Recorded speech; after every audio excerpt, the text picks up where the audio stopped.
This is MLB The Show 25. We're here on Xbox Series S. Be sure to like the videos. Subscribing is great as well. We're diving into this year's latest release in the long-running baseball simulation series, the one that aims to capture the MLB and beyond with customization that is available. This is an interesting year for the Xbox side of things, since it is the first to launch without Xbox Game Pass since the game has, since it debuted on Xbox, been launching into the Game Pass service. That doesn't necessarily, impact the review or the details in any way, but I just thought it was something that was worth mentioning because, it's the first time that this has happened, so it is a bit of a change up for how players on Xbox interact and enjoy MLB The Show. So, as per usual, we've got a host of changes, improvements.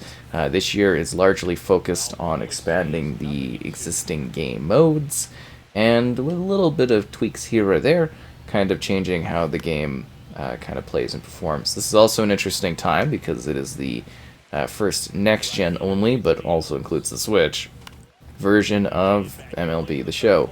Now, this is largely the same as it has been for previous years, especially here on the Series S, where you get things, you get the full experience, but it's definitely a lower resolution and quality, and it's definitely a lot more jaggedy.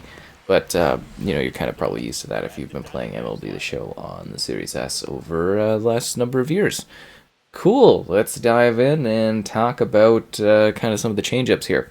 So this game has dozens of different difficulty options and customization things in order to allow anyone to play and enjoy, MLB The Show.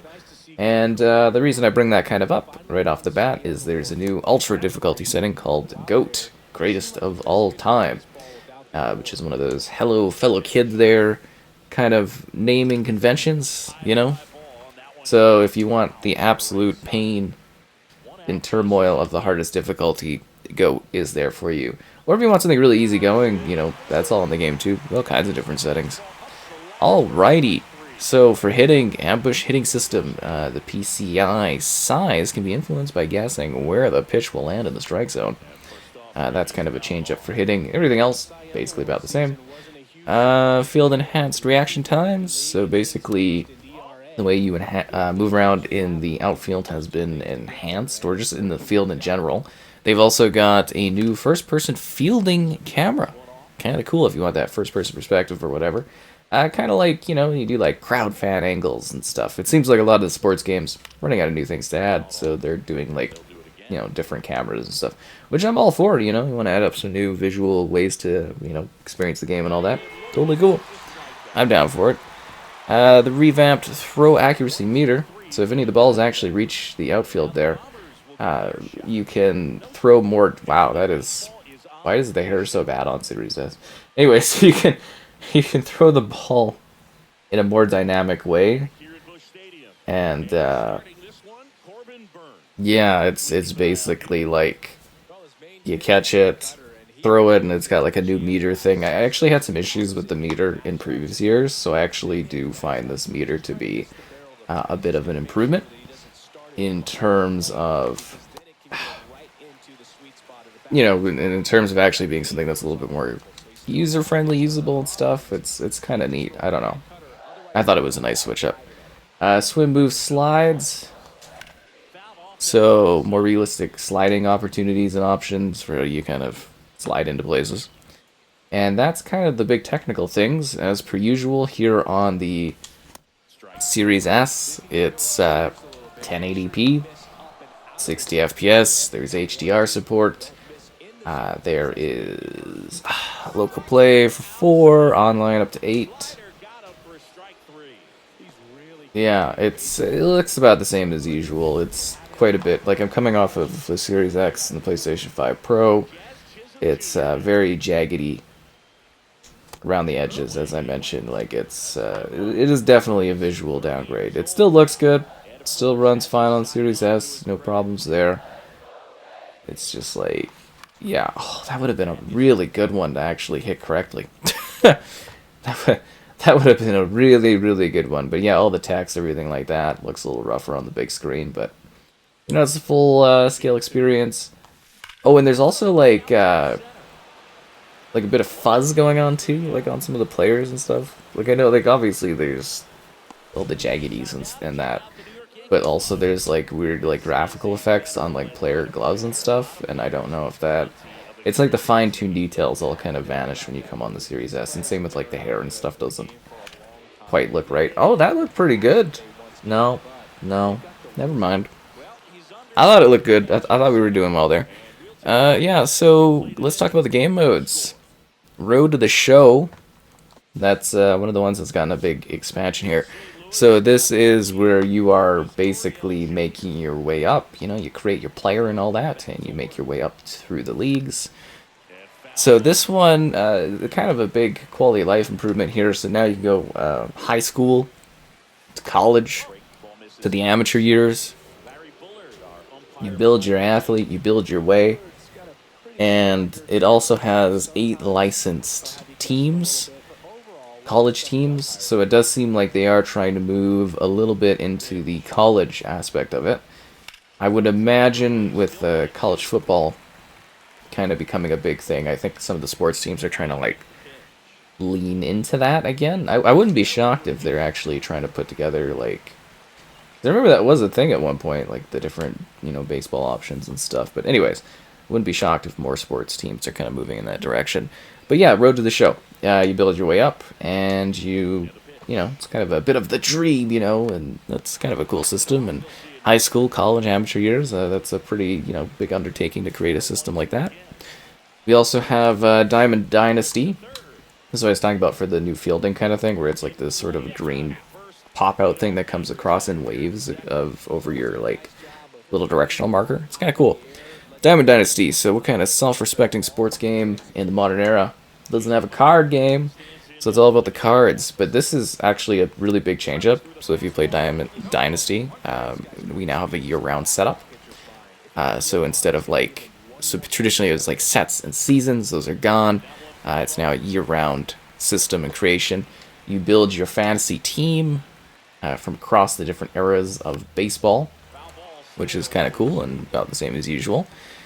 There's new specific game modes, so we still got the usual stuff. You can play it kind of yourself, do online stuff, co-op stuff. Diamond Quest, it's a new roguelike mode within the game, within Diamond Dynasty, where you earn rewards in moments, and there's like boss encounters and stuff. So you're basically doing a roguelike mode, there's a little bit more randomness to it, a bit of like extra twists and turns, just like a new way to challenge yourself if you want to do something a little different. It's a neat idea to include that in this, and I think it's a well thought out concept. There's also Weekend Classic, which is a more high octane setup of like ranked events, so a little bit more competitive of a mode, something a little bit different and new. We've also got March to October. Play the key games to propel your squad to the postseason. That is basically the same as usual. We've got Franchise, which has been reworked. So Franchise mode, you manage your team, your squad, your athletes, everything like that. This one, they've really worked on enhancing the backdrop of it, the free agency, how players move around in terms of like trades and teams and everything like that, and just kind of how you build up your squad. So they have done some reworking there just to kind of like get a little bit more in depth. Right to them, eh? Storylines continue. They've just added some light new story content.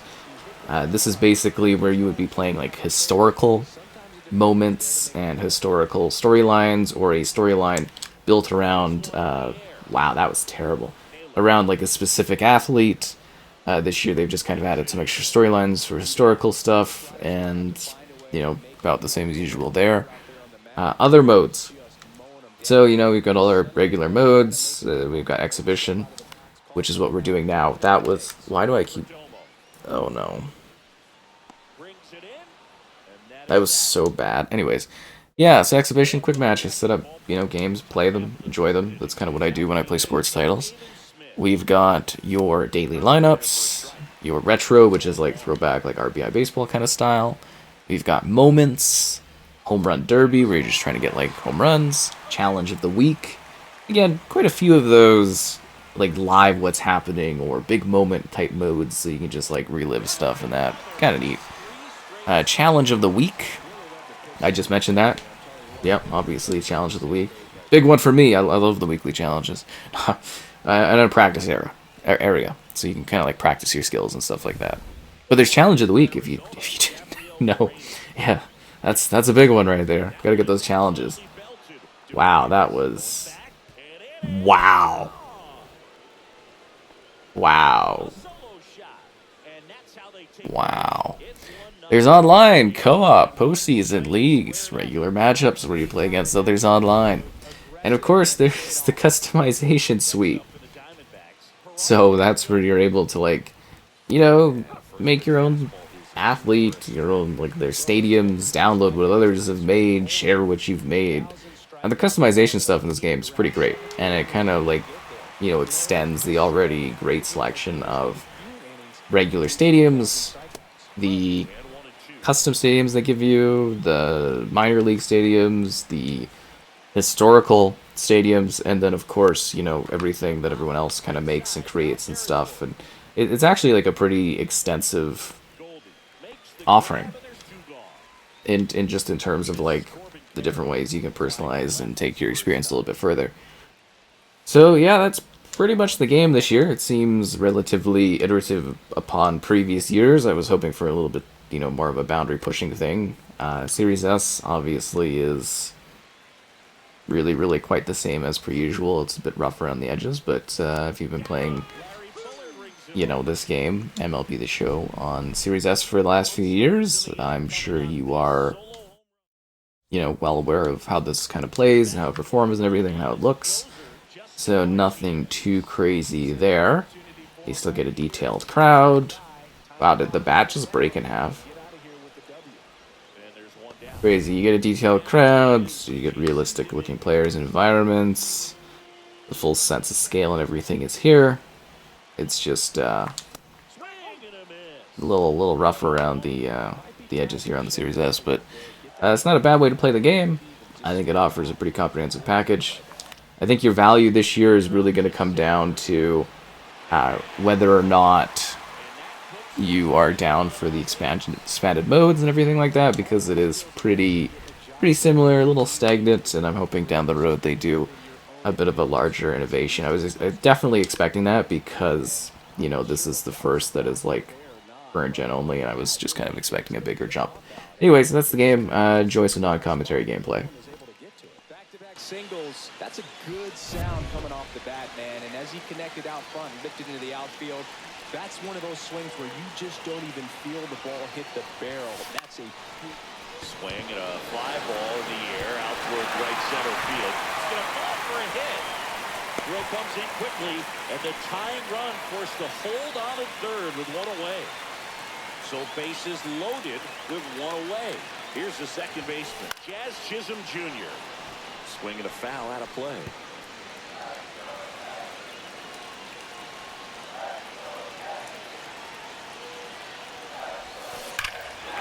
Swing and a ball driven out to center. McCarthy going back, reaching for it, and breaks it in.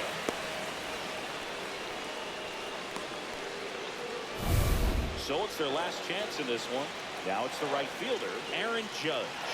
You gotta feel like there's a pretty good chance this game hit to right, and that ought to do it. He's got it. Ball game. And the Diamondbacks hold on to win a nail-biter, stranding the winning run on base. They say a solo shot won't beat you, but that definitely doesn't apply in a 3-inning. Inside Griffith Stadium, MLB The Show has interleague action for you this afternoon. It's the Chicago White Sox and the San Diego Padres. All right, we'll be back to get this one started after this.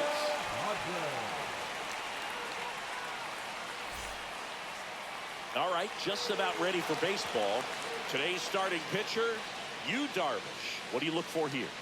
Well, this guy lives and dies with this slider, and it's a good one. Most guys, they're working off of their fastball, but he's backwards a little bit, works off the slider, and then when the fastball comes, it can add a little velocity in terms of perception when guys are used to seeing that off-speed pitch. When it's right, really tough to hit, even if you guess it's coming, because it's breaking 2 planes, horizontal and vertical. Tatis calls it in, and there's one away. Luis Robert now.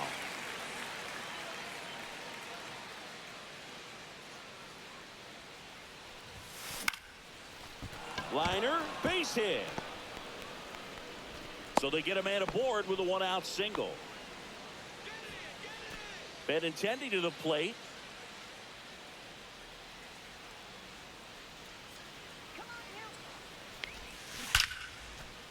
Base knock right field.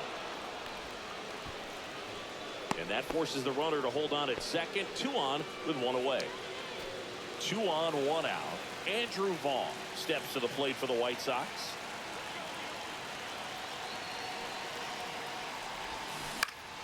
And that one fouled off. The last thing he wants is to hit the ball on the ground, but I wouldn't expect many pitches up in the zone. They'll be pitching for a double play in this spot. And a pitch. In the air, left field, down the line, and it stays fair. And they strike first as they take a 1-0 lead.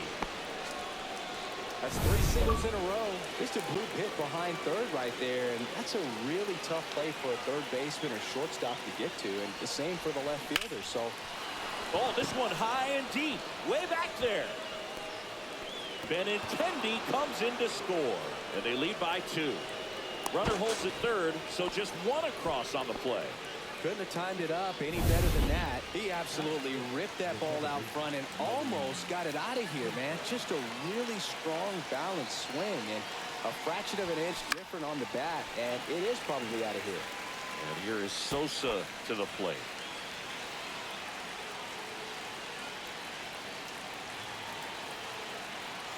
And he deals. Foul ball there. Vaughn, the runner at third. Rojas over at second with 1 down. Sets him down looking. Not sure about that call. Pitcher might have gotten a friendly strike 3. Well, definitely a borderline pitch right there, and he didn't look too convinced as he headed back to the dugout. Those are tough ones to let go as a hitter, but with the human umpire calling balls and strikes, it's always going to be on you to protect yourself with 2 strikes. Bogarts fires to first on the run, and they get the out. But 2 runs for him, and they jump. And we're back. And on the mound in this one, Martin Perez. He may not dominate, but he always keeps the club in the game. If you can score runs, you have a really good chance to win with him on the mound today. Next pitch is downstairs. Well, after scoring runs, this is where you're looking for that shutdown inning. Get that hot team back in there to swing the bats. He swings and hits a fly ball center field. That one gets down for a hit. Man aboard on the leadoff single. Hitting is really easy for some guys. One thing that I can see already, his bat stays in the zone on plane for an extended period of time. And guys like that, they have a high contact rate and they have more barrels because of that bat being on plane. And even when you don't get it great, it's still hit hard enough to dunk something in like that in front of the center fielder. Man, just backdoored him with the breaking ball right there. And I'll tell you what, as a hitter, it looks like it's a mile away, so you give up on it, and then it just hooks around that outside corner. I'll tell you what, if a pitcher can make a pitch like that, you pretty much just have to tip your cap as you walk back to the dugout. They got it for out number 2.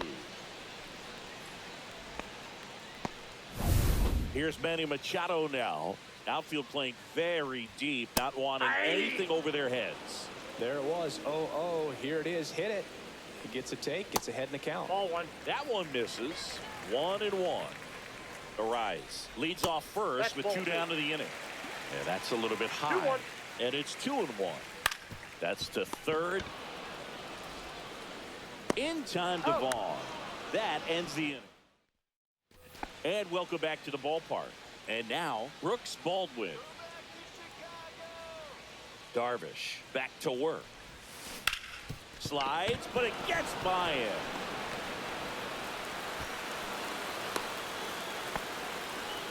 He was all over that one. Pretty tough for the infielders to do anything with that one. He pulled it hard into the outfield, and even when you keep it on the ground, it feels great when you hit a missile like that. On the ground.